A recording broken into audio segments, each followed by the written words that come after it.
the one to break it to you, but sex education of the past failed us. Because birds and bees, they don't fuck!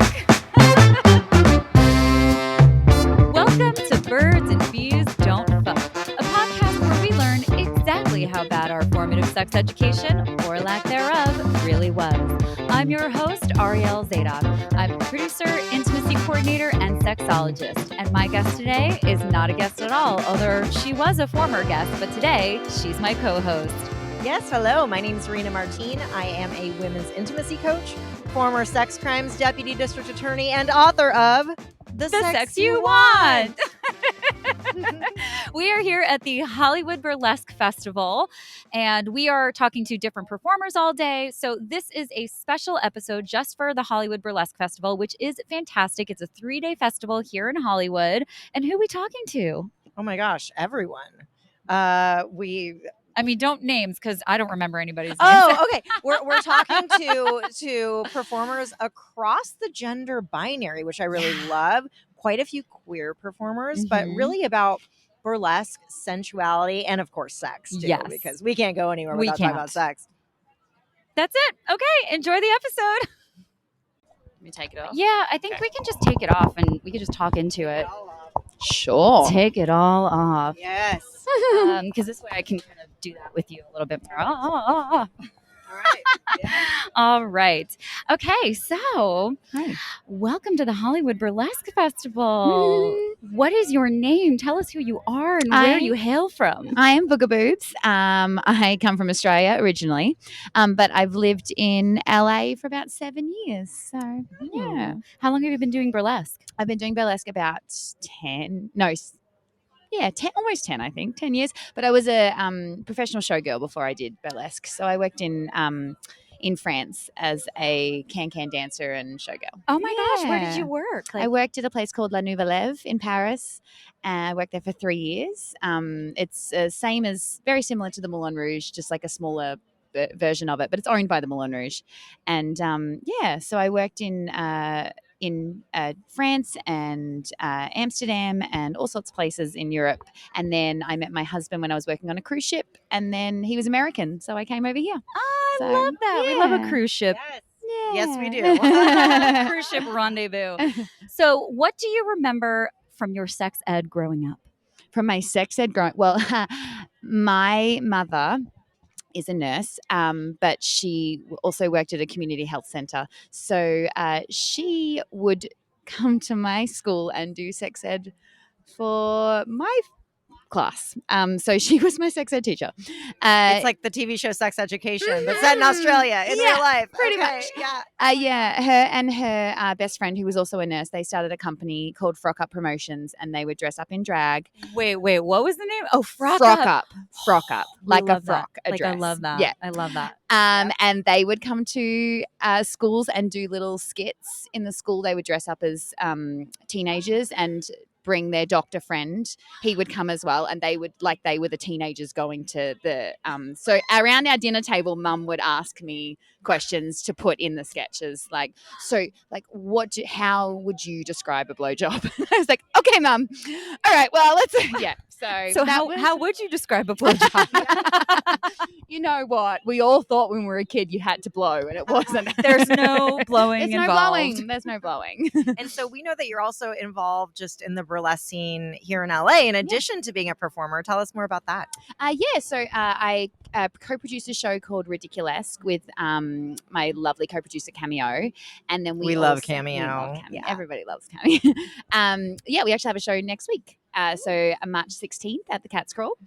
And then we just did an act development course with 10 students, and so they did a 6-week program where we developed an act they developed an act with us, with our encouragement, and they just put on their student showcase 2 weeks ago, and it was amazing. So, and I love that what you're doing something slightly different with burlesque. And can you tell us a bit more about that? Yeah. So I do a little bit of both. I do neo burlesque, but I also do a very classic burlesque as well. But a lot of my performances that I also do a comedic monologue before I dance. So I have a character that I write, and I do a 2-minute monologue, and then I strip out of that character. Oh my God. Yeah, it's super fun. Super fun. I don't even know where to go because I'm like, I want to go to the show. I want to see this Please come to the show. I have a question. Why do you think it's, because I have my own answers here, but why do you think it's important to bring a bit of levity and comedy into sensuality and sexuality? Because if it's so serious, I think it makes people, I mean, not always, but I just don't want anyone to feel awkward. I want everyone to feel included. And not everybody has that like urge to just be sexual all the time. And so I think when people can laugh about it, it doesn't feel so serious and so intimidating. So, Yeah. And how would you define, last question, how would you define great sex, booger boobs? How would I define great sex? That's a really good question and a hard one too. I think just a really good partner, like partnership and friendship creates good sex. Yeah. Because you talk. That's it. You talk. Yeah. Communication. Yeah. Speaking of communication, where can people find you? So you can find me on Instagram, booger_boobs. You can also find me Twitties_ridiculesque. And come to the Cat Scroll March 16th next week, 8 p.m. I will be there. I love that. And Yeah. one last question. Usually on the podcast, when it's comedians, I give them a pop quiz, but we don't need to do that here. But for my sexperts, I ask them to leave our audience with just one thing that you wish more people knew about sex and sexuality or sensuality or even burlesque. One thing that I want people to know, that it doesn't have to be so serious. Yeah! That's why it's called play. Amazing. Well, thank you so much for coming and sitting with us. Thank you. I appreciate it. That is true. Yeah, that part, but sometimes it's wrong. That quick loyalty. Okay, so the camera is up there and it's running. I'm going to have my earbuds in just to make sure that no one's screaming, because if we scream, I can handle that.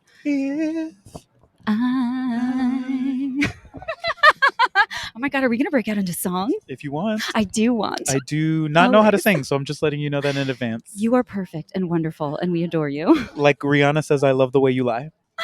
Ooh, yeah. Listen, I have seen you perform, so I know that you are fucking wonderful and lovely. And we're already in it, so tell us your name. Hello, my name is Tito Bonito, but some of y'all might know me as the Cuban Missile Crisis of Burlesque. Which is such a fucking great name. Like the Cuban Missile Crisis of Burlesque. I love it. I love Thank it. you. So where are you from? I'm originally from Miami, Florida, but I actually started burlesque in Chicago. Ooh. And so then I moved from Chicago to LA like 12 years ago, 13. And I haven't looked back. Yeah. As you often don't when you're moving from a Very cold true. fucking city. Very true. So what do you remember from your sex ed in Miami? I am on the cusp of being 40 years old. So I am from... We love 40s. We love it. We were definitely that self-education era where we were getting on the AOL, if you will, chat rooms. Yes. Seeing if we had mail. ASL? Yeah, H-sex ASL. location. ASL. So a lot of my formative years were definitely from my online experiences, which have been really good and, also... Interesting. Yeah. We were, I don't know about you, but like top-notch liars. Speaking of, I love the way you lie. Like ASL was like, yeah, I'm 25 and I live in New York City. I mean, I'm from New York. So I'd be like, yeah, I live in the city. Like, I hate admitting it, but I always pretended I was Emma Bunton from the Spice Girls as a child. So I would always change my screen names to be like SG Emma. Oh my God. Everybody would always call me out at some point because I was, we didn't know nothing. We were just being silly, but that's how I catfish as Spice Girls. A Spice Girl. So I was definitely... I adore you, but I feel like that's some room for disappointment if you're like, Spice Girl! And then you're like, hi, it's me, But Tito. it did teach But you are me... the Cuban Missile Crisis of Burlesque, so like, what a fucking surprise there. No, but it definitely taught me that anybody could lie. So it's very good to ask a lot of questions, make sure that who you're talking to. And now, of course, it's a little bit easier to see if someone's lying, but especially back then it was very like, since I don't trust people and it isn't easy, let me just try to find out as much information as I can because I don't trust where I'm getting this. Where did that mistrust come from? I mean, as a gay man, I definitely didn't trust sexual education in school because it obviously ignored that. It was Wait, a in Florida, no. Shocking. It's shocking. It also, everybody understands that like sex education doesn't really handle all of the things in the best way, if it even handles all of the things that you need to know. So to then also be gay was just, I knew none of it was Yeah. what I was supposed to be learning. So I just, took, but I knew that the information was out there because even at a very young age, my mom told me that when we first saw the movie Look Who's Talking, where the sperm are fertilizing the egg, that I was 4 years old and I told her that's how babies were made. So I apparently always knew what was up. Yeah. I just didn't know how to process that, especially as a gay kid growing You up. knew. That's so cute that you knew. Do you remember anything from like your actual school sex education? Like, do you remember anything? It's funny because I asked the question, but like I don't remember shit other than like the video. But like, is there anything that you can remember from that experience? The biggest thing that I can remember from that experience is how much everyone like ridiculed, all the students, everyone, just the straight kids were ridiculing it. So I already knew that I was like, we're wasting our time. Like I went into it already very guarded because I think also too, like, kids today learn things so young, but it's like we also did. Like I remember being in second grade kissing boys, learning that there wasn't just rated R movies, that there was rated X movies. That boggled my mind.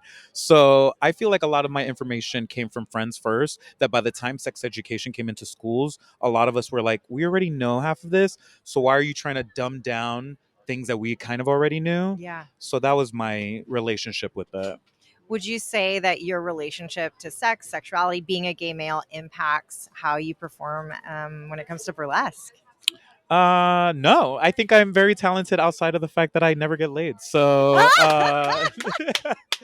I very much, no, I think like everything, it's just like sex. It's trial and error. So performing over time has, the confidence will get you there to make it look like it. But there are a lot of people who can perform very sexy and are asexual. Yeah. So they, How would you define great sex?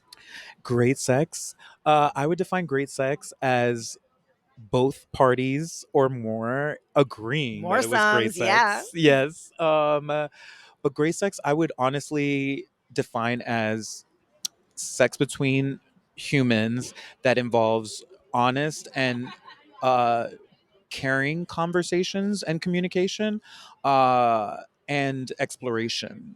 Not just, Yes. feeling safe, exploring things, and there's so much to explore that it's really not limited.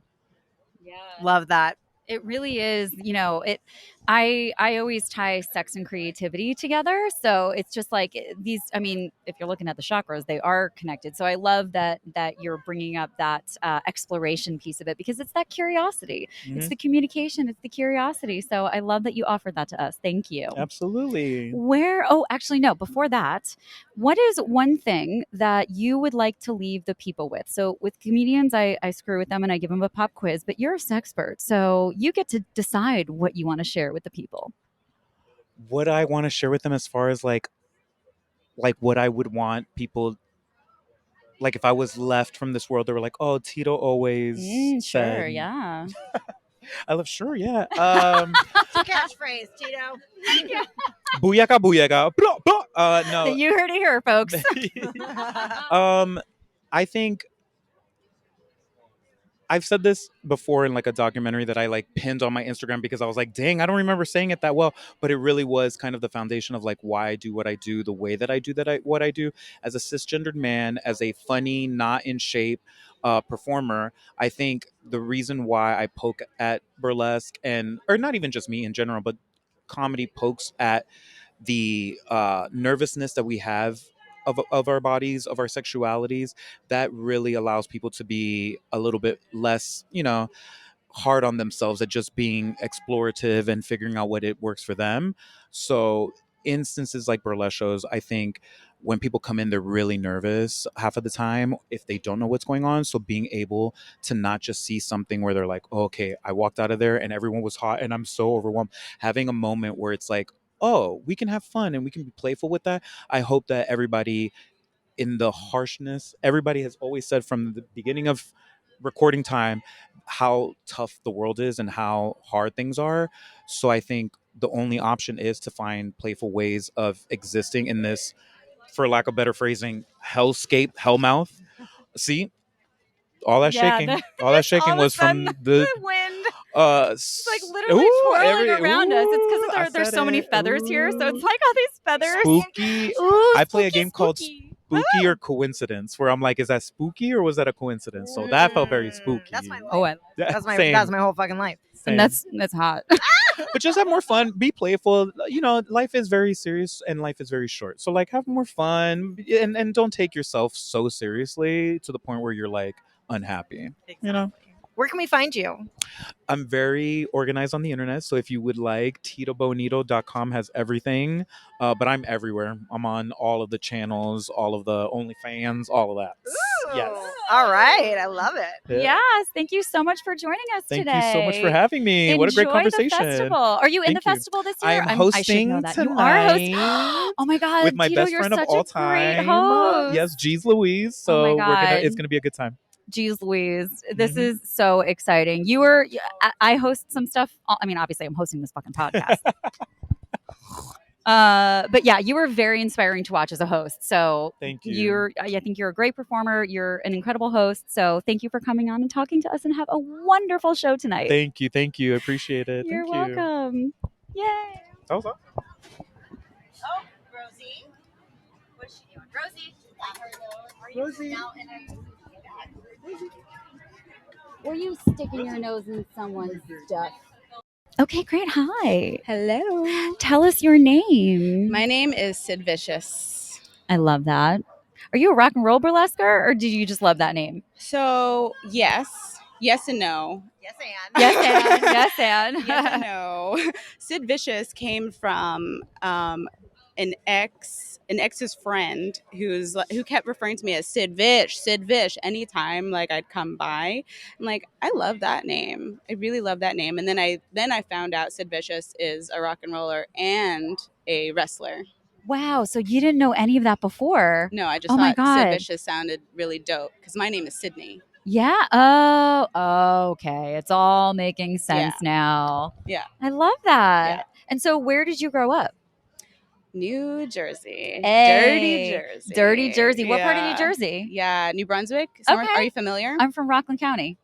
Rockland County. Is that south? It's south. Yeah, Okay. because I think you're like that was northern Yeah, Jersey. I don't know anything past exit 7. off the Okay. turnpike. Yeah. So I am like, I think like we can get to the beginning of the turnpike or something, but I'm right next to New York City. So I'm like 30 miles out of the city. Oh, Or okay. I am as if I'm like still living there. I'm not still living. We're in Los California. Angeles, ladies. Just so we're clear. Just to be clear, says the Angelino. Yes. What? I've only been here for 2 years. I'm still racking my brain around like where's anything, and the fact that people don't really make the commute from like East LA to the coast without a really serious reason. Even from my place to your place, even though I love where you live, is like it's a to-do. So the most important question we have for you today is, do you live east or west of La Brea, Sid? East. Okay. All right, good. We're cool. We're good. East. Yeah. Well, I live just west of La Brea, but like it's fine because I'm in Hollywood, so I'm like pretty central. You're still I wouldn't call you west side. Yeah, no, I'm definitely not west side. Okay, so what do you remember from your sex education in New Brunswick, New Jersey? My mom was the absolute best at educating me about sex, and I'll tell you why. She was so direct, I mean, almost disturbingly direct at what sex is and how it can also like be harmful and all of that. Like, this is a vagina. You have a vagina. Men have a penis. And unless you decide you want to have sex and that penis goes into your vagina, you're not doing anything. I'm like, okay, cool. Got it. And she would like just drill it into me so much to the point where I'm like, okay, Mom, please stop talking to me about sex. It's too much now. Yeah. Was there any discussion of pleasure, or was it just how No. to not get hurt? How to not get hurt. Mm. How to not get hurt. Which, I mean,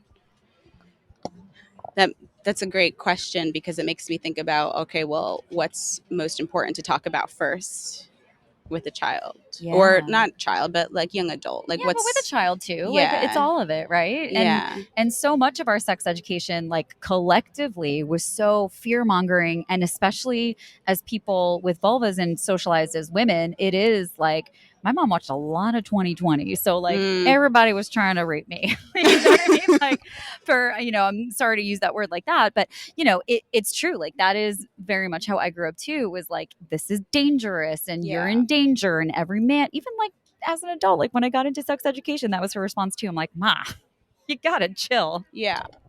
But what's interesting too is like there's education about heterosexual sex growing up, but not as much about gay sex. Like I'm lesbian. Oh yeah, none of it So- is none of it is gay sex at all. No. So I don't even know if there's been anyone to talk about that, or like bring that up with young adults. And I think, in this day and age, even in states that require their sex education to be clinically accurate, there is no requirement that it necessarily be inclusive to when it comes to that. And in about half the states in the U.S., you can make up whatever the hell you want when it comes to sex ed, and there's no governing board in terms of making sure that it's scientifically accurate. So yeah, we still have gaps to fill. Yeah. Many gaps. Like there were already gaps in just like basic sex ed. Now layer in like inclusive sex ed. Yeah. I mean, we could go down a whole rabbit hole about what's happening when it comes to queer rights, trans rights, and women's reproductive rights in this country. And let's hope the pendulum starts to swing the other way, because we got to fight. Vote, Yes, please vote, everyone. vote. Yeah. Hell yeah. Oh, so what does sensuality mean to you?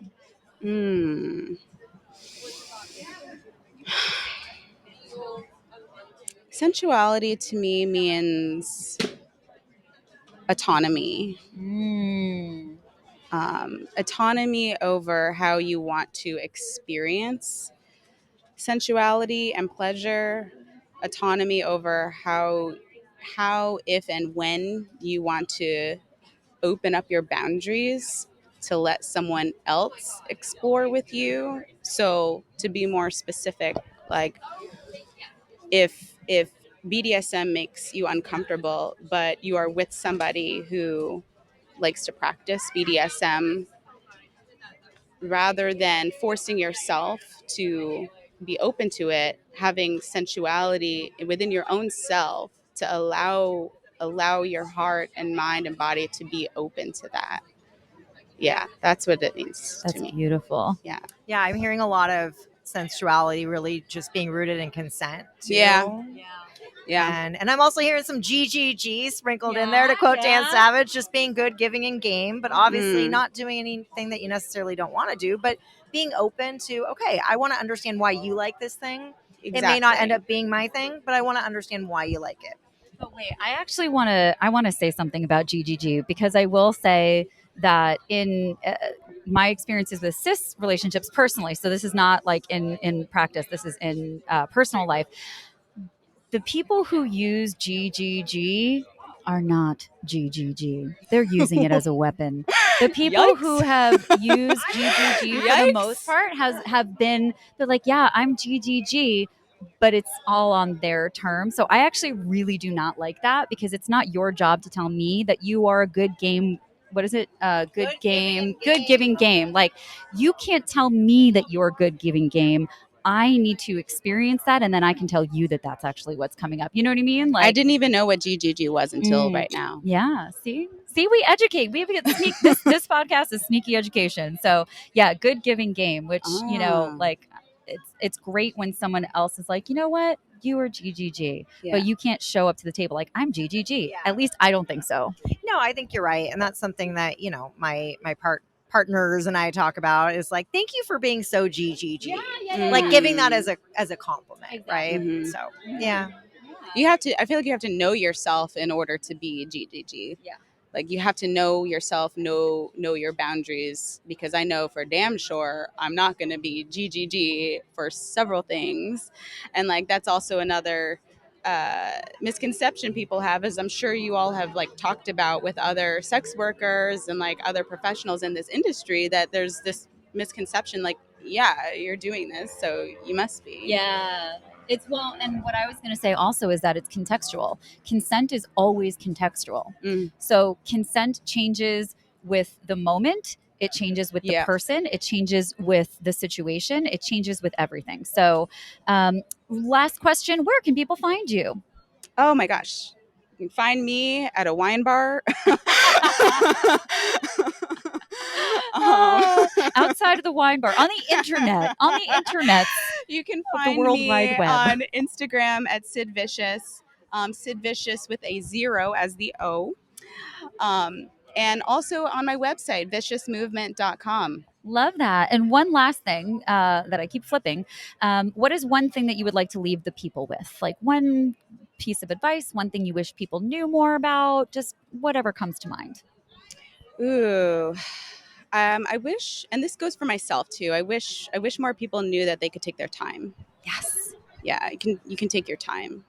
Including on stage, by the way, for Especially performers. on Like I'm a stage. pole dancer, so it's Me like, too. yay! So yeah, it's like we're so rushed with everything, but like taking your time in sex creates Yeah. more pleasure, and taking your time on stage creates more, luring them in. It's more sensuality. It's all of it. So anyway, thank you so much for joining us. Thank you guys so much. Really appreciate you. Here we are, and here we go. So tell us your name. Hello, I am Toodaloo. Toodaloo! Nice to meet you. I love that. It's hello, even though Toodaloo is a Mhm. fare thee well. This is a hello. Yes, yeah, I love that name just because, like, I can be like, well, I know that you hate to watch me leave, but I know that you love to. What's the other part of it? You wait. I You love should- to you hate to see me leave, but you love to watch me go. Yeah, Is it wait, something you like hate to that? see me go. Yeah.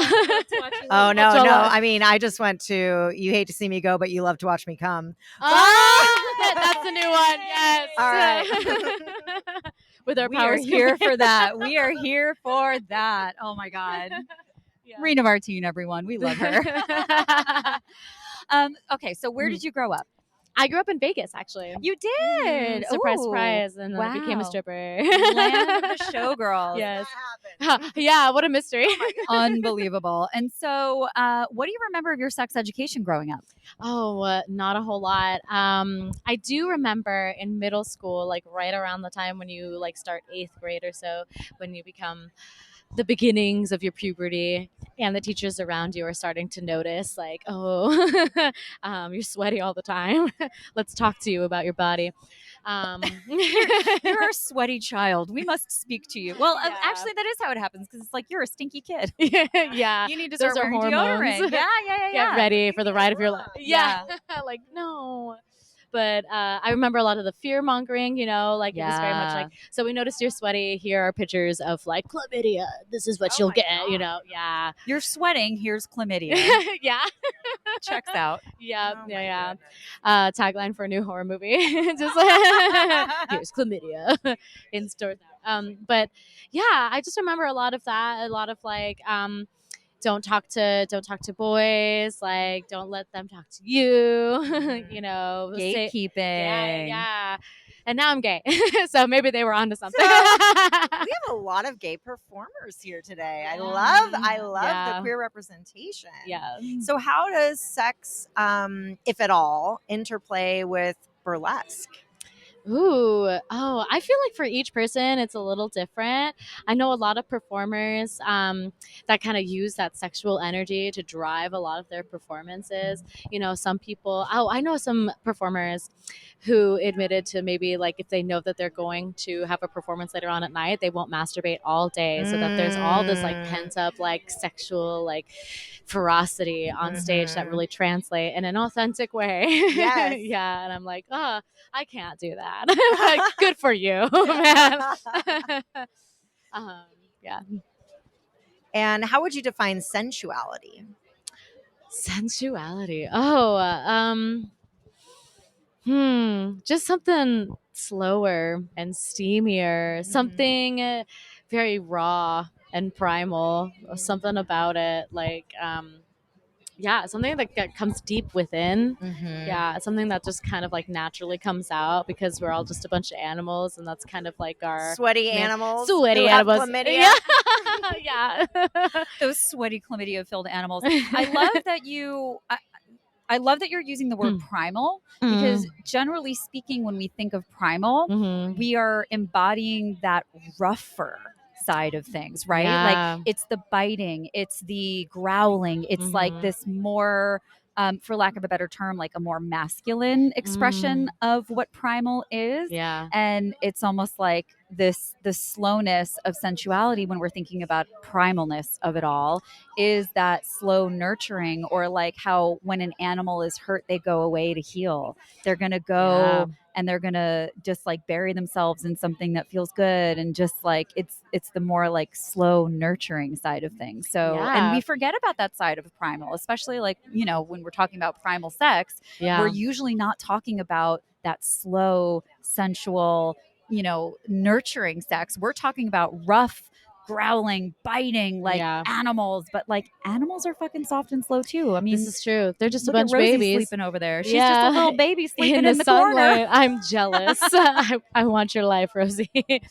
But yeah, it's definitely all of that encompassing duality of being primal. I think primal like things is just stuff that you can't really help.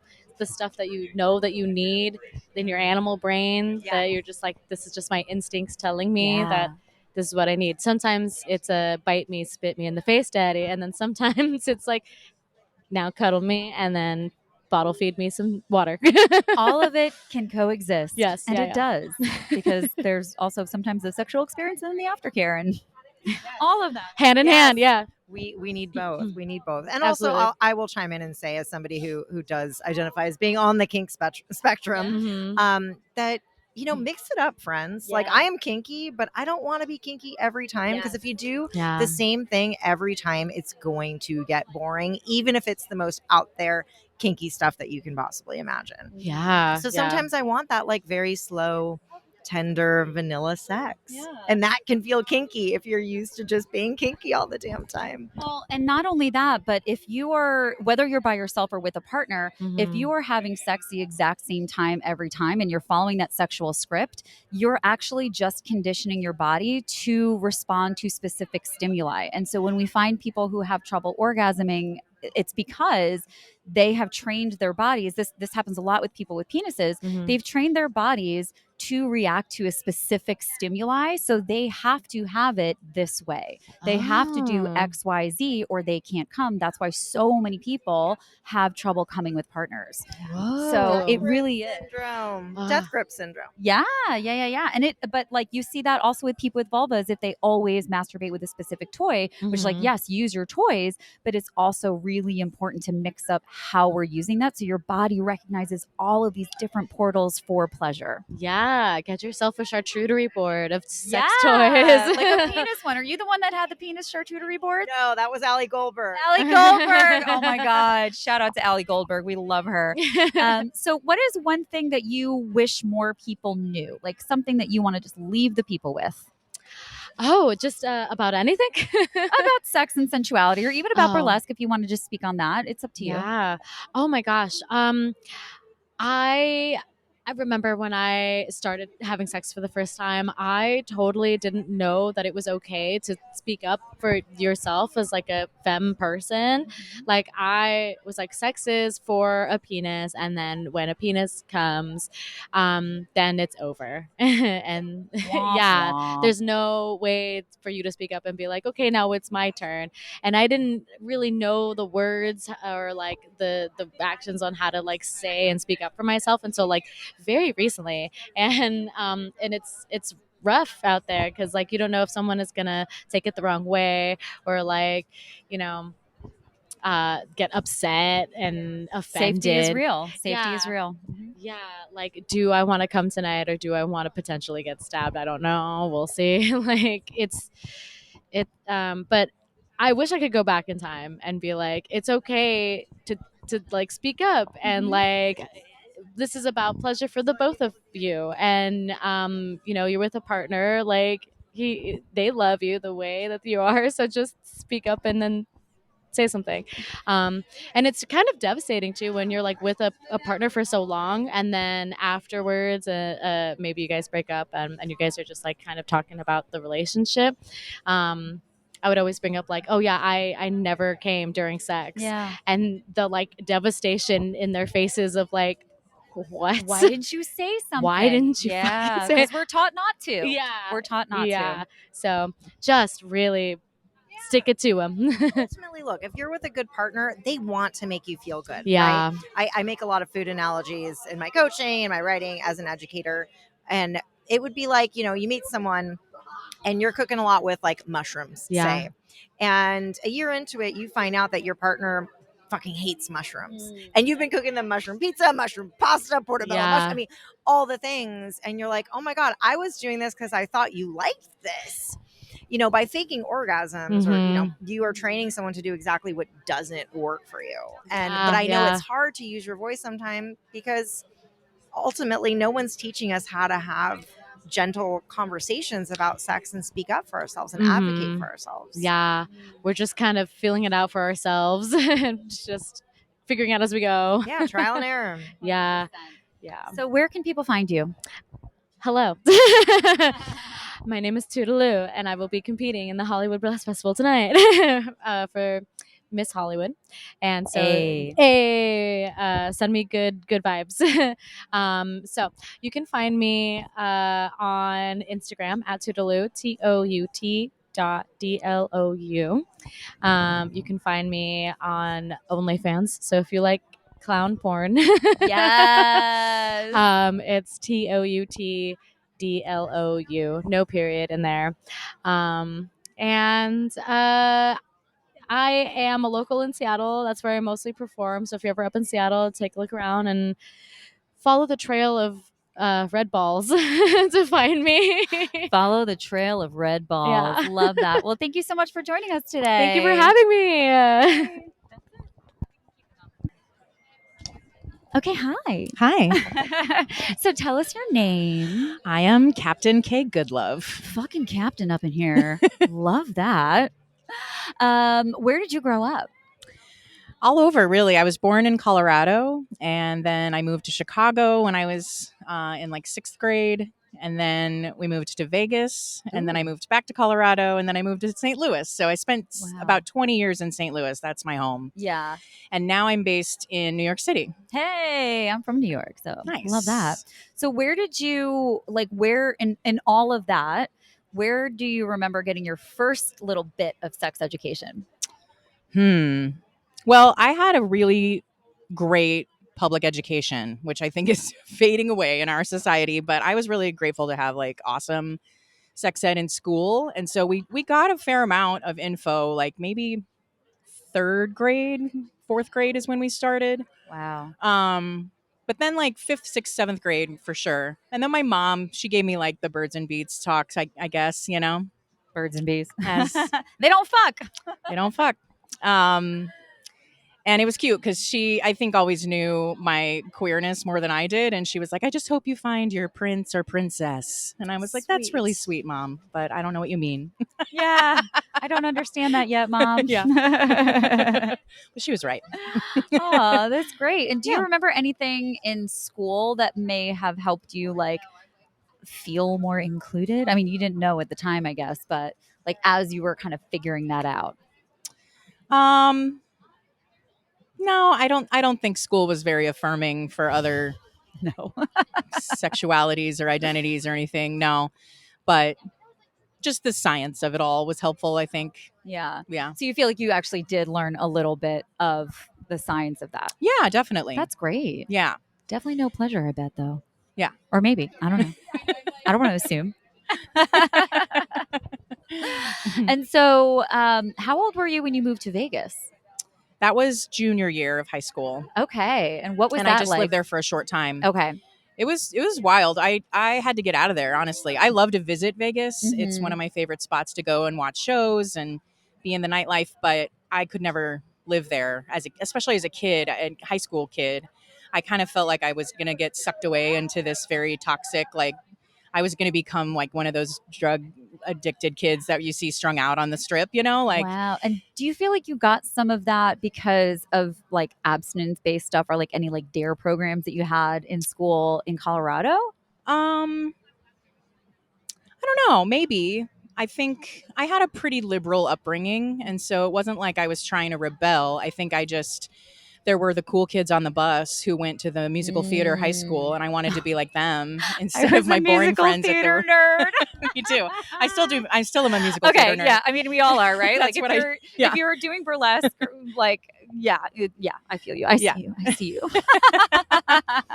Rena, did you ever do any musical theater? Were you a nerd like us?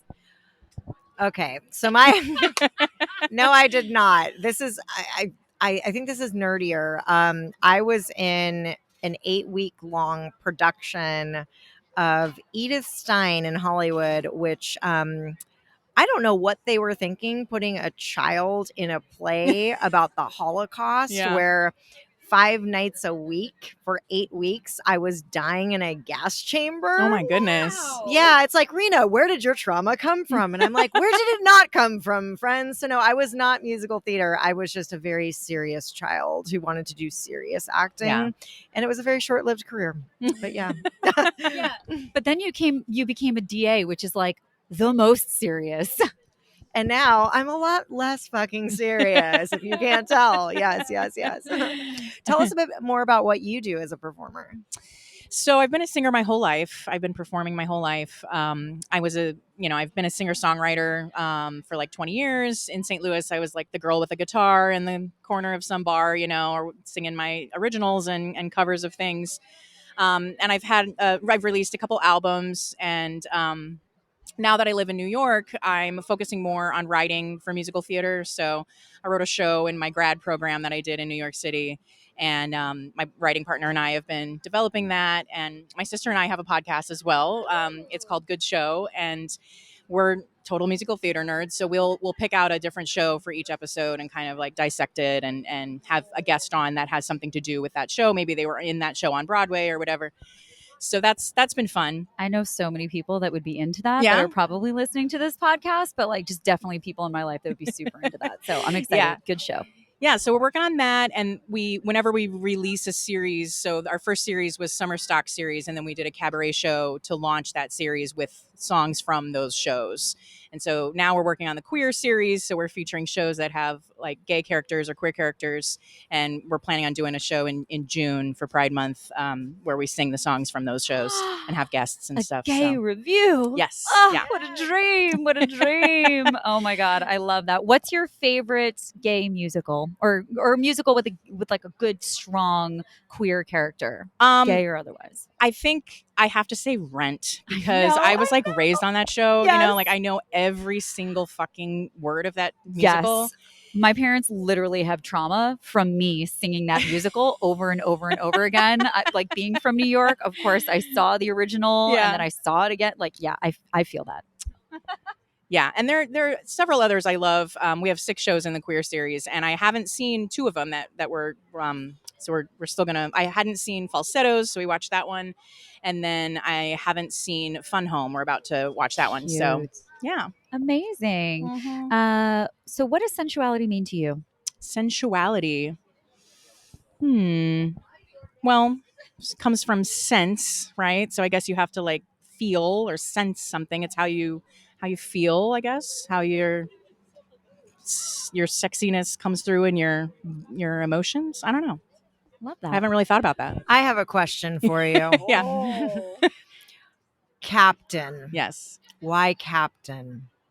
I've always I think I'm a natural born leader. Mhm. I like to lead, but I think the best leaders are kind of that captain of the team mentality where it's about how can we bring everybody's strengths together to win, how do we compensate for any weaknesses the team might have.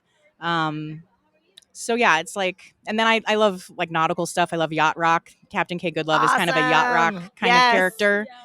And so the whole like yacht, boat, nautical theme fit with captain as well. And so if we're talking about teamwork, right? And I like to think that sex, even with, one person, two people, three people, four people, however many you want, is a team project, teamwork. Yeah. So how would you define team, we won? Like, how would you define great sex? Great sex.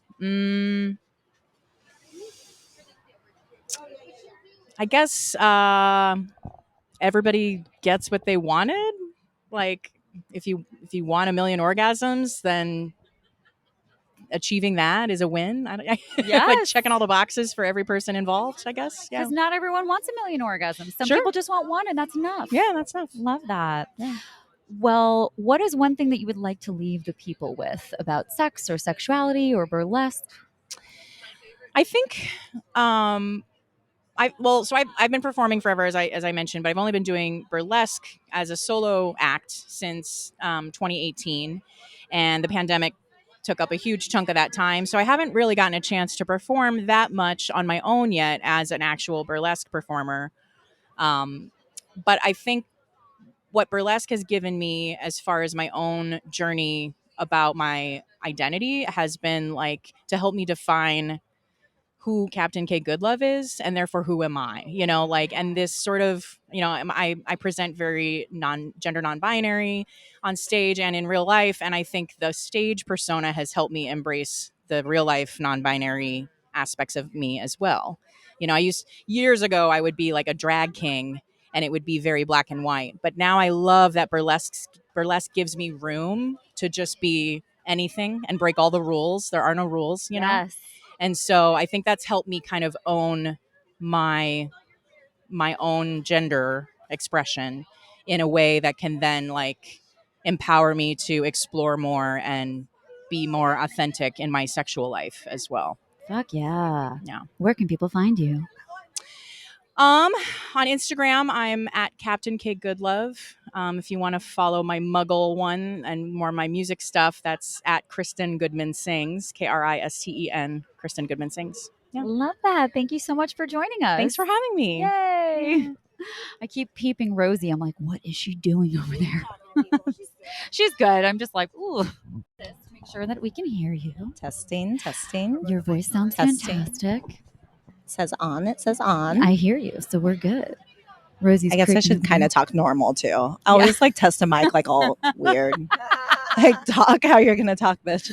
Hello. Yeah. Is this on? Is anyone out there? Oh boy. So tell us, who are you? Hi, I'm Miss Marquez. I'm a burlesque performer, producer, and the creator and teacher of Empowerment Heals. Which is so much fun because I've been to you before. And one thing that I really, really love that you do is the community stuff afterwards, which is like, okay, some people might be like, it's a little bit culty, but like, who doesn't want to be in a sexy cult? Not a sex cult, but a sexy cult. I mean, I watched enough of those documentaries. I'm curious enough to join a cult because I want to understand them more. Yeah. But I'm in a sex cult of one right now. I don't think there's any limitations on how many people need to be in a cult. Yeah. And if I'm a cult leader, then like I'm definitely the worst cult leader for sure.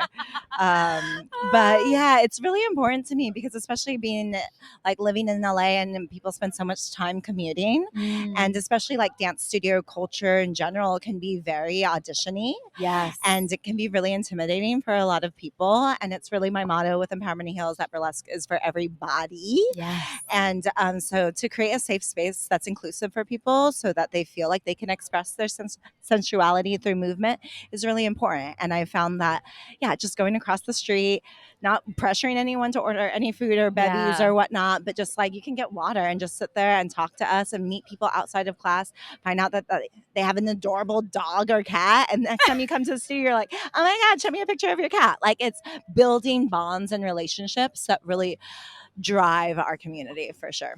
Yeah, and I think that that's one of the primary differences in the burlesque community versus any other dance community, because I grew up in dance. I'm a pole dancer, and you just don't see, like, yes, there are definitely like deep communities in pole dance, don't get me wrong, but I think the thing that separates what you're doing from all of the other dance experiences that I've had is creating that community. And like literally we all go around the table like, share whatever you want to say. Like, who are you? Like, share, if you want to come. We're all here. We are just like here to support each other. And then it's like, hey, I've got these nails. Like, and the nails are going around. And like, hey, I've got these candles. Hey, I've got this show. Like, that is such a beautiful thing, because it is really hard to even just ask your friends for support. Like, you're selling a book and like you're so good at that kind of stuff, but even that's really hard.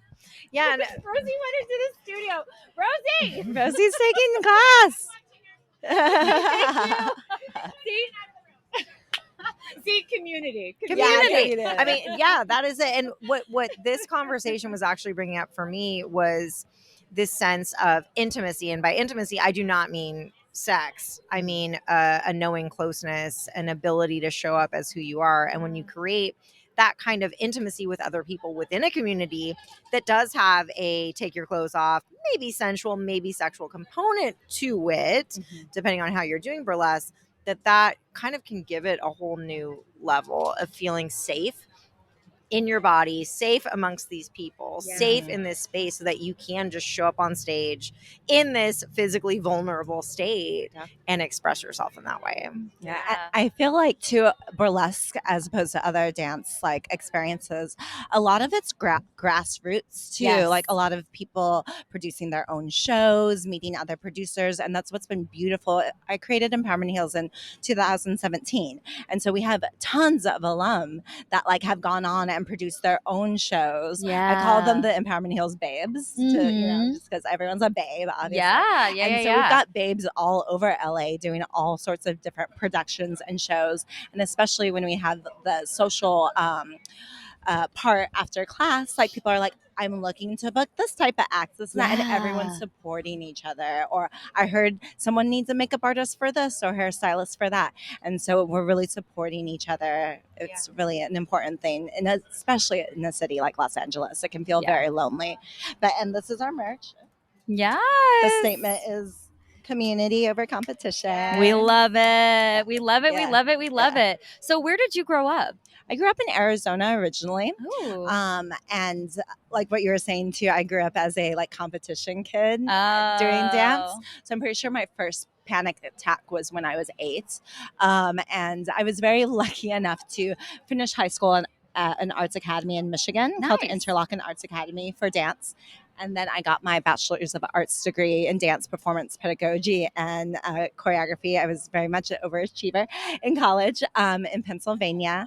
And I've been in LA for about 16 years now. So I really feel like LA is home. Definitely. You've got 10 years on me. I just passed 6 years like 2 days ago or a couple days ago. Congratulations. Yeah, thank you. Yeah. I really love the thing about LA, which you're an Angelino, so you don't get this, but like I celebrate my anniversary every year. First of all, because I'm a Leo and we love celebrations. But like, I don't know. It just like something about being in LA, like every year I want to celebrate that. I don't know. Probably because I'm like, this is my home and I want to celebrate that relationship. But anyway, that's a whole other podcast. What do you remember from your sex ed? Oh God, I had terrible sex ed. I went to a Catholic school. Oh God, yeah. I know more. Yeah, it was terrible. It was absolutely terrible. And that's definitely, I think, a big part of what I've found so much love and appreciation for the burlesque community is that we can talk about sexuality, sensuality in a healthy way rather than shunning these things. Yeah, you know? it's a part of us. Yeah.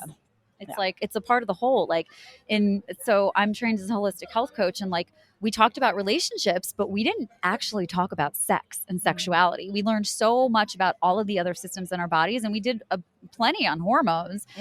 And we did talk about periods to a certain degree, but like we weren't talking explicitly about sex or pleasure. We did talk about like, you know, you have to talk to your clients about the quality of their relationships, but like it's just such a shunned part of our existence as humans, and like we're humans. Yeah. It's a part of us. And it's so surprising how how being a burlesque performer and being on stage and expressing your sexuality intimidates and terrifies and offends people so easily. Yeah. Like, especially if it's a different situation if you're going to a show where you're buying a ticket for. But I have gigs where I'm just like, they don't even announce that there's a random burlesque performance It's in just the like evening. this gorgeous And woman then- taking her clothes off. And then all of a sudden you see like they're on a first date and she's just like holding the guy's face away from the stage or wherever. It's like, poor things. I know. Like, I'm sorry to be so offensive by just dancing around and taking my bra off at the end. Sorry. And that kind of ties into what you do with shame. Like that's all just tied to shame that person, that the partner doesn't really need to feel for the other person. Do you want to talk about that? Yeah, and what's coming up for me is this idea that burlesque is feminist stripping, right? Like it's but that we have these preconceptions about burlesque and stripping, that people who do burlesque are somehow like more empowered in this way. And I'm speaking like I'm painting with very broad strokes here. And that women who strip, like, oh, you must be like, are you working through college, or that kind of thing. And so I think when we see situations where other women, like the example you just gave, are feeling insecure, I think anytime we see insecurity, it's shining a light on where we need to focus and look, right? Because if you see a woman up on stage who's owning it, she's got her act, she's got her costume, she has her persona, like there's something so fucking beautiful and admirable about that. And that it's probably that's threatening and not the nudity itself. Totally. 100%. Yeah. It's so much like when you also see like trolls online and everything like that, so much of it is about how dare you have the audacity to do the thing that I want to do? How dare you be so confident? How dare you be so brave as to do this thing? Because I'm fucking terrified and I'm afraid that everybody in my life is going to say no to me or shun me or whatever. And so, I mean, that's what makes what you do in teaching burlesque such a powerful tool. And truthfully, like what all of us do, what you do with intimacy and shame, and what I'm doing about regulating these conversations, like. I will say one thing. I did a burlesque performance because I went through Miss Spent Youth's Yes, Miss class. Spent Youth. Yeah. I did a burlesque performance 2 summers ago, and at the same time that I was prepping for that, I was prepping to give a TEDx talk. Wow. I'll tell you which one I was fucking more terrified of. It was me getting on stage and taking my clothes off. Like the amount of courage. My mentor, another coach, she performed burlesque for the first time a few weeks ago, and she's like, I figure if I could do this, I can do anything. And so the ability to really witness that and see this as a form of empowerment, because that's how I felt after I did it. And trying to be a beacon to my clients, like, I'm trying to show what leaning into the scary looks like. And I love that you're part of the solution here in that way and giving that gift to other women too. Thank you. I really appreciate that. And I'd like to share too, a lot of the inspiration for why I started Empowerment Heals was actually like an act of rebellion because someone had just got elected into office, and I went to my first women's march, and I, like so many other people, I think, like fell in a bit of a depression once he won the election. And I just remember the next day I had a burlesque gig, and it was one of those gigs where you're like dancing on the bar. And for the first time in my career, having done burlesque for like 5 years already at this point, I was fearful to get on stage because I was like, what guy is going to be like, I can just grab her by the pussy? Right? Yeah. And it was the first time I had fear about hitting the burlesque stage. And when I went to the Women's March, I was just so inspired to see so many like-minded people that at that point, people had been asking me to teach a burlesque class. I was like, I don't know. And then that moment, I was like, I need to create a safe space for people because the next 4 years is going to be rough. Fuck yeah. It's been a little bit longer It's than been 4 years, and it's 4 years. still real rough. But Yeah. that's really the origin of what Empowerment Hills was. Reminder to fucking vote, because we are in an election year. So this politics, we so often want to separate from our sexuality, but politics are directly connected to our sexuality, our creative expression, how we live our lives day to day, and not just about like abortion or anything like that, but literally the safety of walking out on the street. Yeah. So fucking vote. Yeah. So when did you, because I'm curious about the shift, because I grew up in dance as well. And like we all know how judgmental dance can be, how competitive, like all of these things. So what was it like for you to switch from traditional dance into burlesque? Yeah, it was a very empowering journey, to be honest. I think every professional contracts I ever had as a professional dancer, I was asked to lose weight or weighed, Yep. which is a real thing that happens. Fuck everyone Yeah. who tells people to do that. Yeah. And was an agency dancer here in LA. I had an amazing dance agent, and one of the many auditions that they sent me on was one for a burlesque troupe. It was Miss Dakota's Burlesque All Stars, and she became my mentor. And she was very smart about the audition because, of course, she picked dancers that she was inspired by for their talents. But then she invited us to La Descarga, where she was performing Latin salsa burlesque with a live band. And I was there with another dancer, and we were watching, and the other dancer's just like, I don't think this is for me. And I was like, Oh my I God. want this so bad. So bad. And then she became my mentor, and I just fell in love with burlesque. And like 4 years after that, I was producing my first show and hiring her to dance in it, and hiring the band to dance with it to the band to play for it. And the band's like is amazing. I've traveled with them to Japan with burlesque. Willie McNeil, love me some Willie McNeil. And it's just been a very beautiful. I think what really sold me with burlesque too was the aspects that my very privileged opportunity of getting into burlesque was always with live music. So as a classical dancer, I'm like, wait, one, I get to like improv with a live band as a soloist and do whatever I want to do. I get to wear these outrageous costumes that I've always wanted to be a drag queen, like So hot. pretty much. I love the costumes. You know. Oh my God. And then it's like, oh, I take my bra off at then? Oh, easy. Great. Sign me up. Great. Let's do it. It never was really about the sexuality at first. You know, that was just the fun part. Yeah. Oh my gosh. I love that. Where can people find you? Yeah, so I perform all over town. Right now, I'm at Harvard and Stone on Fridays. I have a burlesque residency at 3 clubs where I produce a monthly show that changes as far as themes with live music, tracks, projections, all sorts of different things. Usually the third Thursday at 3 clubs. I also host a really fun event called Open Stage, which is like burlesque karaoke. Yeah. So anyone can come and sign up. I love that. First 20 signups get to perform. And so Open Stage is also at 3 clubs.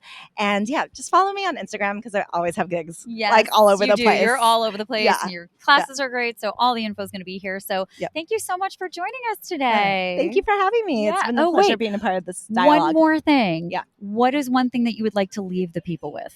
Ooh, one thing to leave the people with. Like one thing you wish people knew more of or thought more of. And also, I'm going to call for my dog at this point. Rosie. Oh, I see her. Okay. We're good. I think just be kinder to people on the internet. Yeah. Just be kinder to people on the internet. Like snap, snap, snap. Please. In case you couldn't hear that. Yeah. We're all people. And I don't know if you run your own socials. I but for do. the time being, I mean, I run mine and I run the comments. And just, remember, like, we are not AI. Like, we are humans with hearts and souls. And yeah, we have feelings too. And like going back to what you were saying about like confidence, and it's like there's a small, very thin veil between being conceited and having self-love. And some people are just like want to hate on it. Yeah. They want to hate on your self-love. And I talk about the distinction between confidence and arrogance in my book. And I say, arrogance is thinking that you're better than everyone else. And confidence is feeling like you're okay just as you are.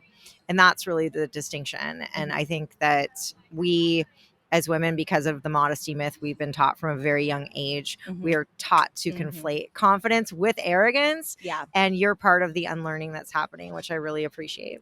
Thank you. Your book sounds amazing. It's Definitely so have to good. look at it. So Yeah. good. I can't wait to read it. Yeah, it's so good. So awesome. Thank you so much for Thank coming. you for having me. Bye. Okay. Oh, and now we got to take a photo. So, Rosie, she's just like inside the studio. Rosie, everyone is loving on Rosie, and it's fantastic. This whole episode, I'm just like, where is she? If you like this episode, please like, subscribe, tell your friends, send this episode to somebody who loves burlesque, send this episode to somebody who wants to have great sex. And Rena, where can people find you? You can find me on Instagram _Rena.Martine_ or at my website, renamartine.com. And you can find me at Birds and Bees Don't Fuck without the U in all the places because we are censored.